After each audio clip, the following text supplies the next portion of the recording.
Hallie and welcome to Kapowski Reads, and this is my September TBR.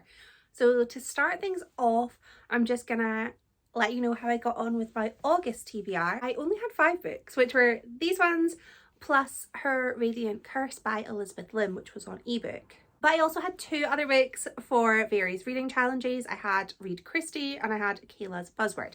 But I have finished those books. I did DNF, soft DNF, I might go back, Her Radiant Curse, but the rest of them I finished. And even though I'm not doing any sort of rewards or punishments for my TBR, it's just nice for me to sort of see if I am managing them okay, or if I need to make any adjustments to my game. If you're new here, hi. My game is hopefully pretty self-explanatory. I roll a dice, I move a little token, and I pick a book accordingly. That's pretty much it. I will link in the description the first time I played this board, just in case anybody wants to start at the beginning, and I do have a playlist on my page. Why did I have to think what that word was? But yeah, let's go into my September rules and see how kind the board is to me this time. My TBR game filming for the second time because I went the wrong way. Rule number 1. 6. 1, 2, 3, 4, 5, 6 seen on YouTube or BookTube. Rule number 1 was a book that I have seen on BookTube, and I have got quite a few because I see all your videos and I see books that sound amazing and I see people having great times with books, and I want to have great times with books. So I had quite a lot of books from which to choose for this one, but I'm going with I have a pile of books right next to me and I've stacked them in order of the rules, but also got heavy books on the top, so it's not the best balanced pile of books. It's on my bed as well, so it's not even on a hard surface. This might not go well. So book 1 is Yellow Vase by R.F. Kuang.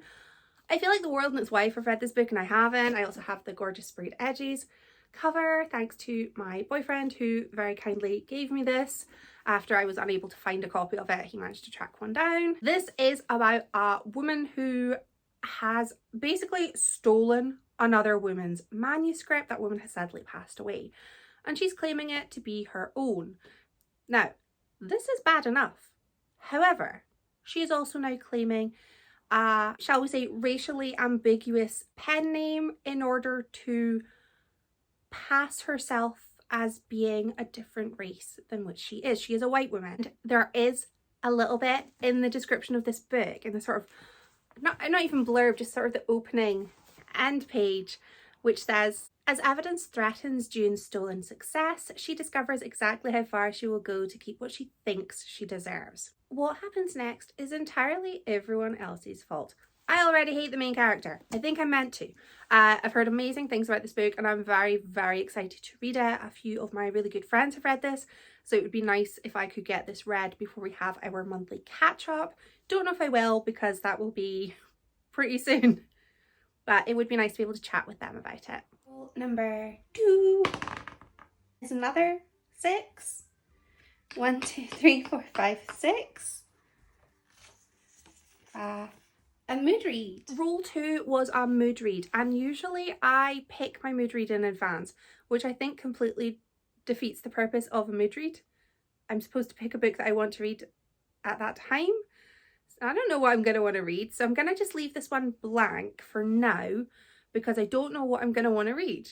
Rule number 3 is 5. 1, 2, 3, 4, 5.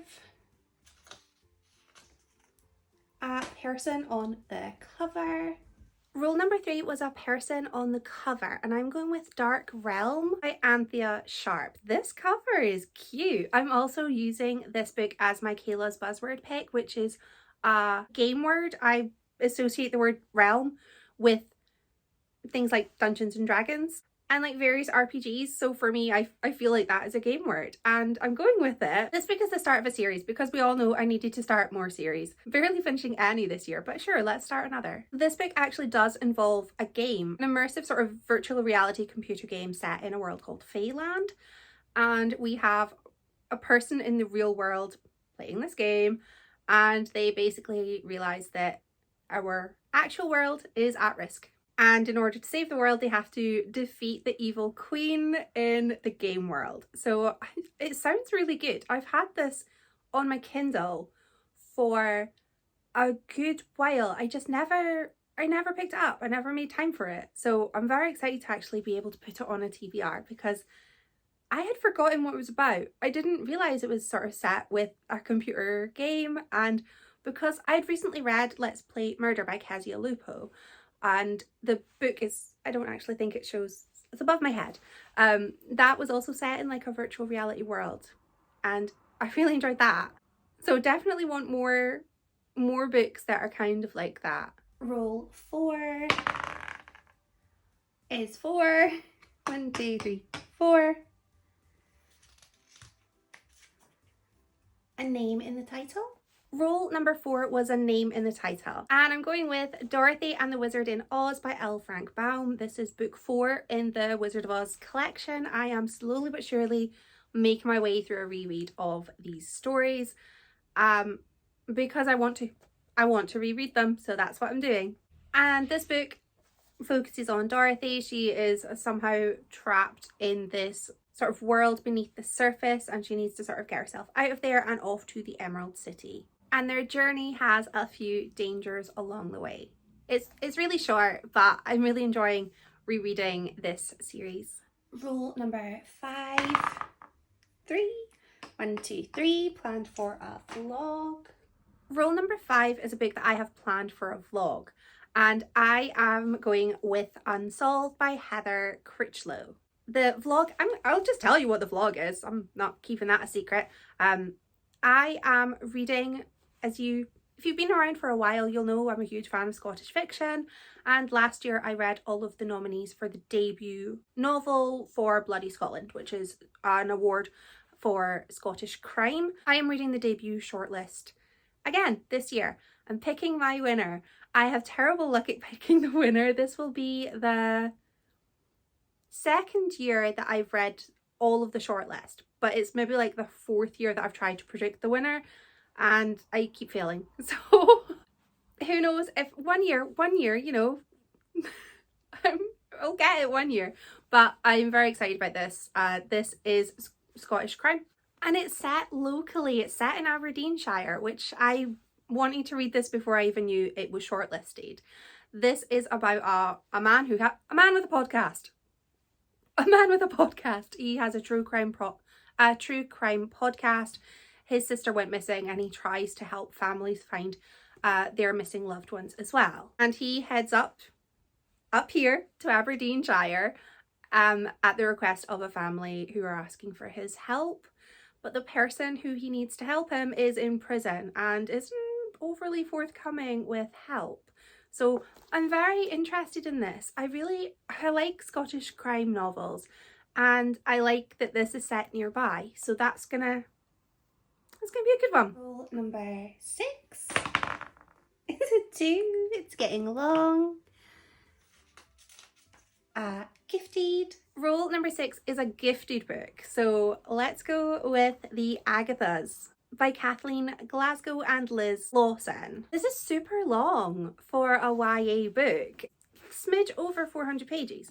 This was given to me by my stepkids last year when I wasn't feeling very well. They wanted to go and get me treats from the bookshop to make me feel better, and they got me this, and they just remembered I like books and they remembered the name Agatha, so I got this.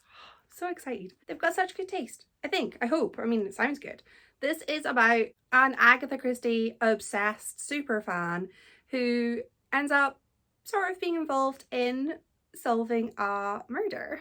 An amateur detective, if you will. The murder is of the most popular girl in school and everyone seems to be looking at the wrong person. So that's why our 2 amateur sleuths, we've got Alice Ogilvy, who I believe is our Agatha Christie aficionado. And we've got Iris Adams, who is her, I don't know, maybe sidekick or assistant. She is super smart, super quiet. And it is set in a sleepy little seaside town. So I'm very excited to read this. It sounds like it's going to be fun. And I love a good whodunit. And yeah, whodunit. Rule number 7. 4. 1, 2, 3, 4. I've gone the wrong way. Why am I going the wrong way? No, I'm not going the wrong way. That's fine. Yellow, which is a cover that makes me happy. Roll 7 was a book cover that makes me happy. So I had to go with this absolute gorgeous cover, which has, well, first of all, it's shimmery. And it's also got martini glasses with little olives. The Dud Avocado by Elaine Dundee. This is a classic and is about a young woman in the 1950s, an American woman who is in Paris. She's looking for love, adventures and fame. And I just think this is going to be charming and lovely and just fun. And it also looks gorgeous. Rule number 8 is 8. 1, 2, 3, 4, 5, 6, 7, 8. A free pick. Rule 8 was a free pick. And to be honest with you, this probably would have also worked for gorgeous cover. It is The Maidens by Kate Foster. This book is also one of the nominees for the debut Scottish Crime Award, and it is about Lady Christian, who's been arrested and charged with the murder of her lover. And basically it is about what led to this woman embarking on a love affair, and did she do it? Did she do it?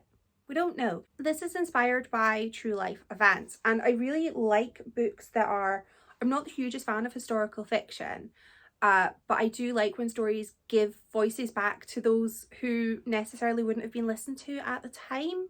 So basically anyone who wasn't like a rich dude kind of wasn't overly listened to, especially in the 17th century when this book takes place. So very much looking forward to this, and it's gorgeous. Maybe that was the last roll, I don't know. Let's see.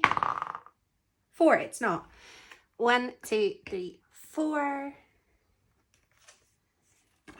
A 90s release. I'm excited about this. And I suspect that was the last roll, but we will see. And it was. Roll 9 was a 90s release. I added this prompt thinking that I had absolutely loads of books from the 90s on my TBR.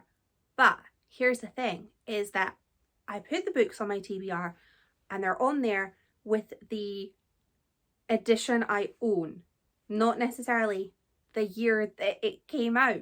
So it was really difficult trying to find which books came out in the 90s, not just I have editions from the 90s. I just found myself getting really stressed trying to work it out, and I gave up, and then I went back.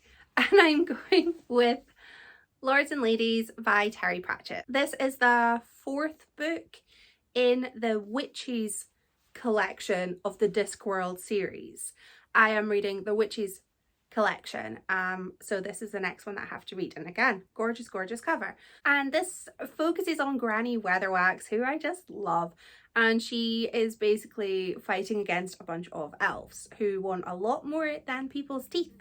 And I just love these books. They're so silly and they're so fun, but they're also like, they've got such heart. And Granny Weatherwax is one of the best characters that I've read in a long time. She's probably my favorite, you know, witch character that there is. And I really do want to finish the Witches collection. This is the 4th one, so I've still got 3 left, including this. 3? 4? I don't know, a lot. One of them's really big. So hoping to get all of the Witches books finished before the end of this year, but that feels like a bit of a lofty goal, but I'm gonna try. I also have one book for an intended read that I didn't manage to get through the rules, and that is my Read Christie pick, which is a book focusing on hatred this month. That's not very pleasant, but murder mysteries, what? They're not going to be pleasant. And Appointment with Death.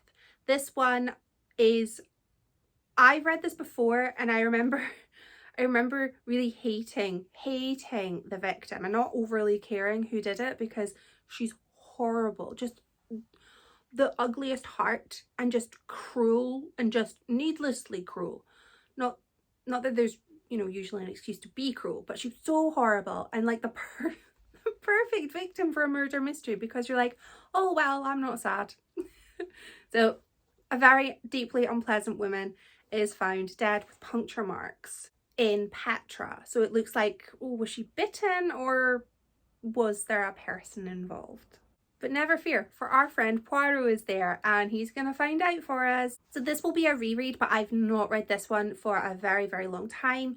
This edition is unread, so I'll crack into it and see if I remember who did it.